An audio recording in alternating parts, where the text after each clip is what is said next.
Finisher. Im Wrestling sind sie die Aktionen, die meistens das Ende eines Kampfes einleiten sollen. Egal bei welcher Wrestling-Promotion man sich umschaut, überall findet man Aktionen wieder, die man woanders schon einmal gesehen hat. Dabei ist es übrigens unerheblich, wer von wem klaut, denn Moves wurden mittlerweile in jeder Art und Weise schon einmal gezeigt und neu erfunden. Ich bin Franz vom Kanal... wie war denn das nochmal? Ich hab's wieder. Ich bin Franz vom Kanal der German Wrestling Federation und hier sind für euch 10 WWE-Finisher, die man in der GWF wiederfindet. Platz 10.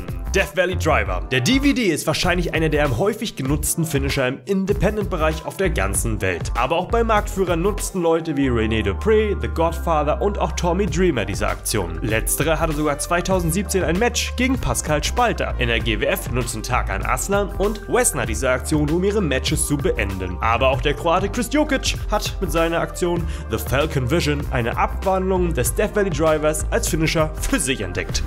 Platz 9. Crossface. Egal ob als Crippler Crossface von Chris Benoit oder als Yes-Lock von Daniel Bryan. Diese Aufgabeaktion ist in der WWE dafür bekannt, Matches zu gewinnen. In der GWF hat sich der Löwe Lucky Kid dieser Aktion angenommen und bringt nun regelmäßig Gegner mit dem Lionsgate zur Aufgabe.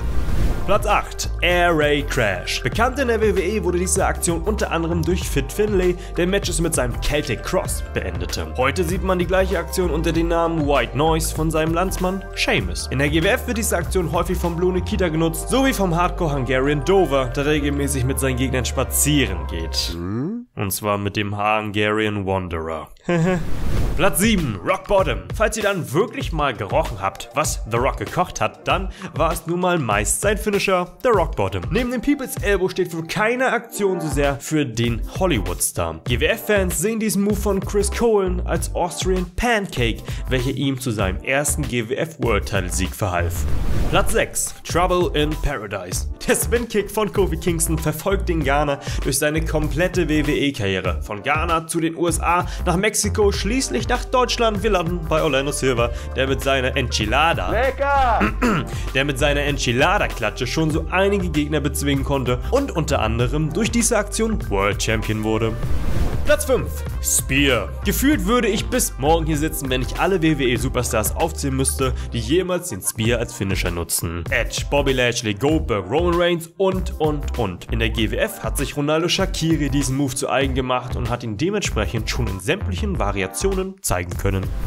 Platz 4. Superkick. Obwohl diese Aktion mittlerweile fast schon zu häufig genutzt wird im Independent-Bereich, siehe Young Bucks, gehört sie zu den Aktionen, die dafür bekannt sind, wirklich gegen jede Gewichtsklasse effektiv zu sein. Der wahrscheinlich bekannteste Wrestler, der den Superkick als Finisher nutzte, ist Shawn Michaels. Seine Switch-In-Musik sorgte wiederholt zum Titelsieg. GWF-Fans sehen diese Aktion oft von Cash Money Erkan. Der 2-Meter-Mann aus dem Kosovo gibt der Aktion eine gewisse Extrawürze durch seine Körpergröße. Cash Money Kick und das Match ist vorbei.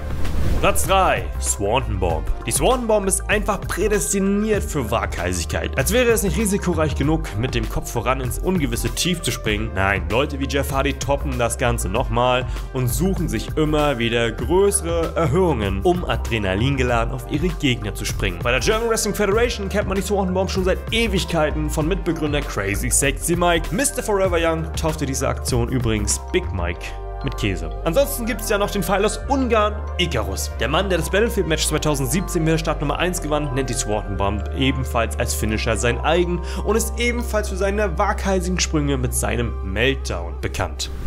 Platz 2. Angle Slam. Tja, Kurt Angle ist nun wieder in der WWE. Wer erinnert sich nicht gerne an seine Matches zurück, die er ikonisch mit dem Ankle Lock oder mit seinem Angle Slam beendete? Wiederfinden wird man diesen Move in der GWF beim Held der Hauptstadt, beim Stern von Berlin, bei Pascal Spalter. Aufgrund seiner Schauspieltätigkeit nennt er den Finisher den Drehschluss. Pascal Spalter ist erster dreifacher World Champion der GWF und hielt bei seiner ersten Regentschaft den Titel fast ein ganzes Jahr und hat dabei wirklich jeden erdenkbaren großen Namen besiegt mit dem Drehschluss. Platz 1. Cutter. It's me, it's DDP. Nicht wenig später folgte oft dann der Diamond Cutter von Diamond Dallas Page, der mit dieser Aktion den Weg ebnete für den guten Randall Keith Orton, kurz RKO. Das Phänomen des RKO out of Nowheres wurde zum Internettrend und spätestens dann wurde Randy Orton für seinen Finisher weltberühmt. Aber der Apex Predator ist nicht der einzige, der einen Cutter aus dem Nichts zeigen kann, und Rambo aus der GWF wird euch als erstes davon überzeugen. Mit seinem Caribbean Cutter hat er auch schon unzählige Gegner zur Strecke gebracht, in jeder Variation, überall und vor allem, wenn man es am wenigsten erwartet. Welcher ist euer Lieblingsfinisher in der GWF? Lasst es uns in den Kommentaren wissen und nicht vergessen, diesem Video einen Daumen hoch zu geben. Und wenn ihr mehr GWF-Rankings haben wollt, dann abonniert doch diesen Kanal.